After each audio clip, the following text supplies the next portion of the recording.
Shalom. Hopefully you can see me. I don't know if the lighting is very good here.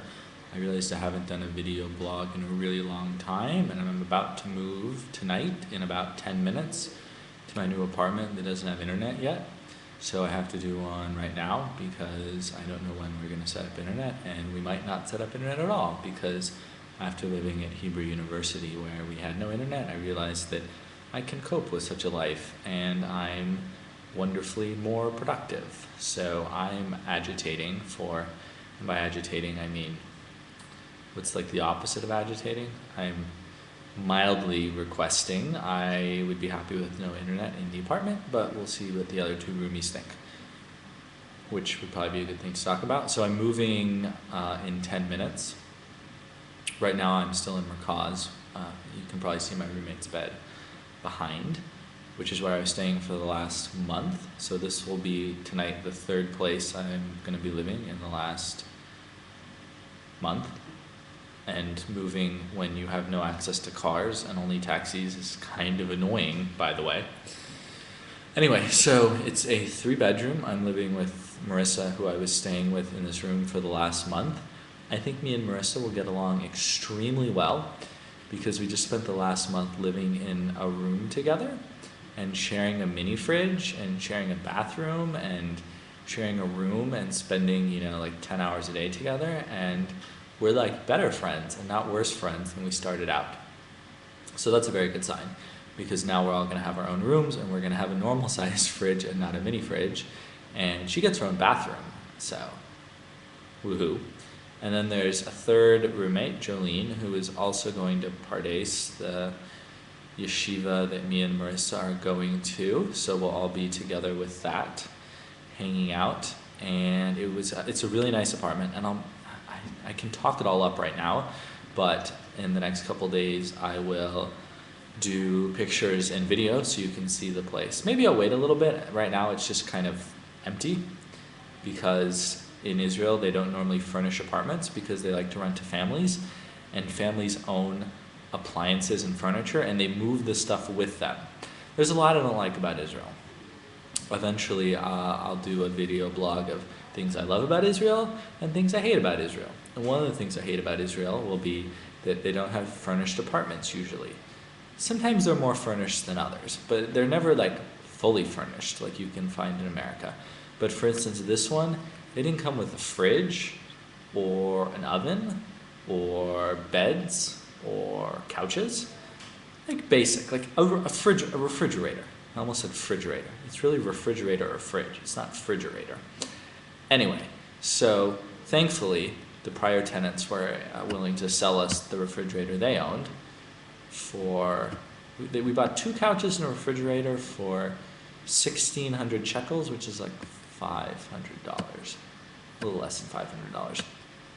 And then we also bought a whole crap load of stuff. We were walking down the street and we see a pile. It was like a desk and some kind of torn up cabinets and some other garbage, and we pounce on it because we love free stuff, and we just had found some other good free stuff recently, including the shelf I just found. Let me show you that. Shelf, white, it's pretty nice. Found that on the street, brought it home. So we see this other pile of garbage and we get really excited, and so we find this guy sitting in the back of this apartment complex. We're like, can we have? He's like, yeah, garbage, take whatever you want. And so we're like, well, what do? We don't have cars, we don't have trucks. This is big, bulky stuff. And so he's like, you want it all? You want how much? And then he shows this, he's got a trailer, a car hitch.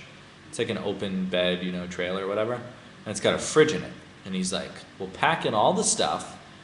You can have the fridge, you can have the desk, you can have the cabinets, you can have this other wood, you can have this whatever. I don't even know what we got.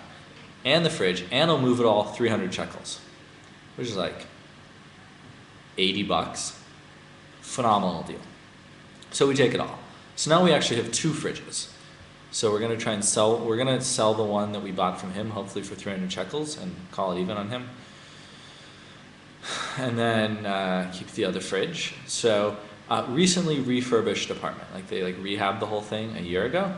So it's kind of in a rundown area, Talpiot is like, it's like kind of industrial, and it's not such a nice looking area on the outside, but our apartment is like super nice and really big, and we can host dinners and whatnot.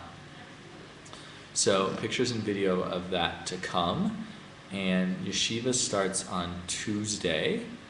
So we're gonna have to shift our sleeping and waking schedule like 6 hours, 7 hours. We were getting up usually between 12 and 2, and now we need to start waking up around 7. So none of us are really sure how that's gonna work out. I think probably the girls will be kind of helpful about making sure we all walk to school together in the morning with Andy. I haven't discussed that with them yet, but that's the plan.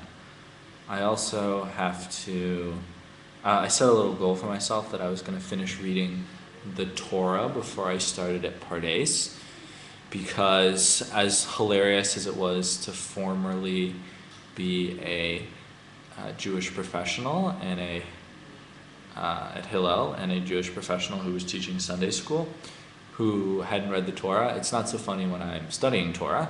Then it's just embarrassing and sad. So I'm in like the last chapter of Numbers, so I just have to read Deuteronomy tonight and tomorrow. It's like 200, 250 pages, but it's like Bible pages, so they're like really super short. So I'm about to go to the new place. It's like 12:30, and then probably read a little, and I'm supposed to study a little grammar because we're supposed to have done the first couple chapters, the first few chapters in this book on biblical Hebrew before we start out Pardes. And then they're going to quiz us to make sure we learned it, but I'm going to be in the lowest level anyway because my Hebrew's kind of sucky still, and these other people know like future tense, which I don't know yet because they didn't teach us. And also, I think for my grad school applications, I'm going to put that I have conversational Hebrew skills, or can like research in Hebrew or read Hebrew, because I think for some of the places I apply, I'm going to write up my statement of purpose and talk about how I'm interested in studying perhaps the relationship between modern African states and Israel.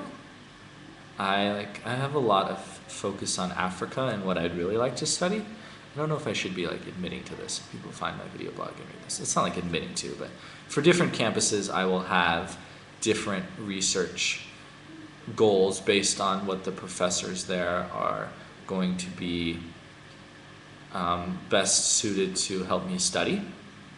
And so some campuses it will be a focus on conflict resolution and transitions to democracy in multi-ethnic states, which is kind of what you see in Sierra Leone and Rwanda, and possibly soon in the Sudan. And there's little sub-areas you can look at. You can look at kind of the role of third and fourth party belligerents in peace settlements, or you can look at the role of international institutions in prosecutions of war criminals, or you can look at how ethnic states transition to democracy, and the minority parties taking a leadership role, and a lot of those topics are most associated in my mind with what I've studied in Africa, because I took a couple of courses specifically on Africa, or generally on those topics where I focused on Africa. But there's not actually been, I think, a lot of research on Israel's relationship with Africa. And you see these kind of interesting Israeli figures and relationships pop up actually in Sierra Leone, because there's such a heavy emphasis on diamond mining in the economy, and diamonds fueling the conflict there.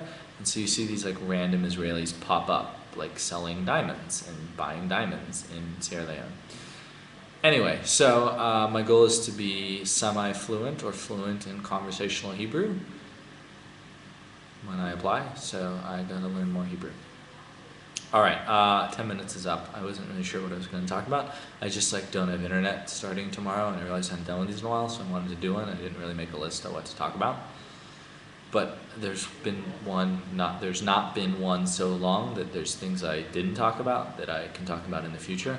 We can do like a little flashback in the next video blog when I get internet access. So I'll fill you all in then. All right, later.